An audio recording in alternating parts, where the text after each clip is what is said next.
السلام علیکم، کیسے آپ پیارے بچوں؟ میں آپ کی اردو کی ٹیچر ہوں silk school of tomorrow city campus Bhalwal سے۔ ہم اردو کا دوسرا سبق پڑھ رہے ہیں نعت۔ آج میرا آپ کے ساتھ 10واں لیکچر ہے۔ نعت کیا ہے؟ جی ہاں، نعت ایک نظم ہے۔ نعت نظم ہے جس میں پیارے نبی صلی اللہ علیہ وآلہ وسلم کی تعریف بیان کی گئی ہے۔ ہم نے پڑھا ہے اس سبق میں حضرت محمد صلی اللہ علیہ وآلہ وسلم کے بارے میں، جو کہ اللہ تعالیٰ کے آخری نبی ہیں اور اس کے بعد کوئی نبی نہیں ہوگا اور نہ ہی کوئی امت۔ حضرت محمد صلی اللہ علیہ وآلہ وسلم نے ہمیں حق کی راہ دکھائی، سچائی کی راہ دکھائی، جو جس راہ پہ اللہ تعالیٰ نے چلنے کا حکم دیا وہ راہ دکھائی، اور آپ نے اپنی مخلوق سے بھلائی کی۔ آپ ہمارے ہادی ہیں، خدا کے پیارے ہیں، آپ کی ہی وجہ سے دنیا میں روشنی ہے، اور آپ نے رہنمائی کا درس دیا اور رہنمائی کی۔ آپ صلی اللہ علیہ وآلہ وسلم کے ہی قدم سے زندگی ہے۔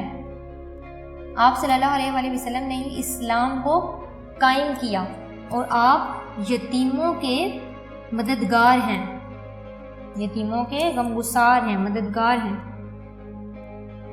غمگسار کا مطلب ہوتا ہے ہمدرد، غم کو بٹانے والا۔ اور آپ صلی اللہ علیہ وآلہ وسلم مدینے کے تاجدار ہیں۔ تاجدار کا معنی ہے تاج والا، یعنی بادشاہ۔ یتیموں کے غمگسار ہیں، یتیموں کے ہمدرد ہیں، اور مدینے کے تاجدار ہیں۔ غمگسار کا معنی ہے ہمدرد، یعنی غم بٹانے والا۔ اور آپ صلی اللہ علیہ وآلہ وسلم نے ہی ہماری بھلائی کی اور بھلائی کا درس دیا، رہنمائی کی، ہمارے اسلام قائم کیا۔ تو ہمیں حضرت محمد صلی اللہ علیہ وآلہ وسلم کی عظمت پہ سلام پیش کرنا چاہیے۔ جو آپ نظم پڑھ رہے ہیں اس میں بھی شاعر حضرت محمد صلی اللہ علیہ وآلہ وسلم کی عظمت کو سلام پیش کر رہا ہے۔ حضرت محمد صلی اللہ علیہ وآلہ وسلم کے ہی قدم سے زندگی ہے ہماری، اور آپ یتیموں کے غمگسار ہیں۔ اب اپنی کتاب کھولیں، کتاب پہ ہم لوگ ریڈنگ کریں گے۔ آپ نے میرے ساتھ ساتھ پڑھنا ہے، جو لفظ پڑھوں گی آپ نے اس کو غور سے دیکھنا ہے اور غور سے سننا ہے۔ زندگی آپ کے قدم سے ہے، اے یتیموں کے غمگسار سلام، اے مدینے کے تاجدار سلام۔ آپ نے یہ بھی پڑھا ہے کہ زندگی آپ صلی اللہ علیہ وآلہ وسلم کے قدم سے ہے اور یتیموں کے غمگسار۔ اس شعر میں حضرت محمد صلی اللہ علیہ وآلہ وسلم کو شاعر سلام پیش کر رہا ہے، جو کہ یتیموں کے غمگسار ہیں، ہمدرد ہیں، اور مدینے کے تاجدار، تاجدار یعنی بادشاہ ہیں۔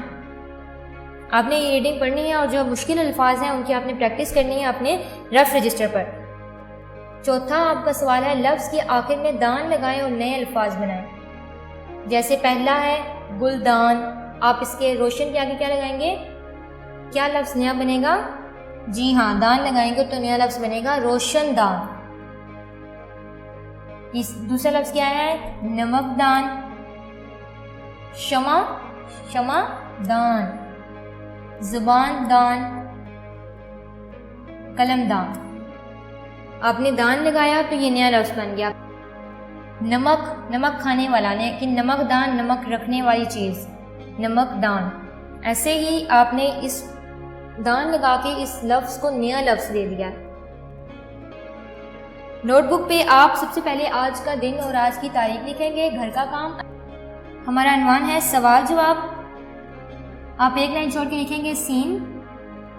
آج کا ہمارا سوال ہے، زندگی اور روشنی کس کے دم سے ہے؟ کس کے دم سے ہے زندگی اور روشنی؟ جی ہاں، زندگی اور روشنی حضرت محمد صلی اللہ علیہ وآلہ وسلم کے دم سے ہے۔ ہم سوال لکھتے ہیں پھر، زندگی، زندگی اور گاف چھوٹی ہے، گی آپ کی آدھی لائن سے نیچے اور نیچے سے گول ہونی چاہیے۔ زندگی اور روشنی، کاف سین کس، تین سرے سین کی، ایک سائڈ سے اوپر ہے سین اور ایک سائڈ سے نیچے اور نیچے سے گول، کس کے دم سے ہے۔ سوالیہ نشان آئے گا آخر میں۔ ہمارا سوال مکمل ہو گیا، اب ہم جواب لکھیں گے۔ زندگی اور روشنی کس کے دم سے ہے؟ ایک بار پڑھیں، زندگی اور روشنی حضرت محمد صلی اللہ علیہ وآلہ وسلم کے دم سے ہے۔ اب ہم لکھتے ہیں جواب، زندگی اور روشنی حضرت محمد صلی اللہ علیہ وآلہ وسلم کے دم سے ہے۔ آپ نے آخر میں سکتہ لگانا ہے۔ ہمارا جواب مکمل ہو گیا۔ آپ کوئی بھی جواب یا کوئی جملہ لکھتے ہیں تو آخر میں سکتہ آئے گا۔ اگلا صفحہ نکالیں۔ آج کا دن اور آج کی تاریخ، گھر کا کام، عنوان لکھیں گے آپ الفاظ جملے، ایک لائن چھوڑ کے آپ لکھیں گے ایک سائڈ پہ الفاظ اور جملے، الفاظ کے ساتھ آپ لائن لگائیں گے۔ پہلا لفظ ہے آج کا ذات۔ آپ جب بھی کوئی جملہ بناتے ہیں تو اس میں وہ لفظ ضرور آئے جو آپ کو جملہ بنانے کے لیے دیا گیا ہے۔ جملہ آپ کوئی بھی بنا سکتے ہیں۔ اس کا آپ جملہ کیا بنائیں گے؟ آپ صلی اللہ علیہ وآلہ وسلم کی ذات سب سے اعلیٰ ہے، لائن کے ساتھ آپ لکھیں گے آپ صلی اللہ علیہ وآلہ وسلم کی ذات سین بے سب سے اعلیٰ ہے۔ آپ جب سب لکھیں گے 3 سرے سین کے اور پھر بے۔ دوسرا لفظ ہے آپ کا حق۔ حق کا ہم کیا جملہ بنائیں گریڈ 3؟ جی، نبی کریم صلی اللہ علیہ وآلہ وسلم حق کا پیغام لائے۔ بہت اچھا جملہ ہے یہ، ہم یہ بناتے ہیں پھر۔ نبی کریم صلی اللہ علیہ وآلہ وسلم حق کا پیغام لائے۔ آپ نے یہ دونوں جملے یاد کرنے ہیں اور ان کو لکھنا ہے، ان کی پریکٹس کرنی ہے اپنے رف رجسٹر پر۔ آج آپ نے ایک سوال کیا ہے، 2 جملے کیے ہیں اور ریڈنگ کی ہے۔ ریڈنگ کی آپ نے پریکٹس کرنی ہے اور جو مشکل الفاظ ہیں ان کو یاد کرنا ہے، ان کو بار بار لکھ کے دیکھنا ہے تاکہ آپ کو وہ پھر مشکل نہ لگے۔ باقی ہم انشاءاللہ اپنے اگلے لیکچر میں کریں گے۔ آپ نے بہت اچھا پڑھنا ہے اور اپنا بہت خیال رکھنا ہے۔ اوکے، اللہ حافظ۔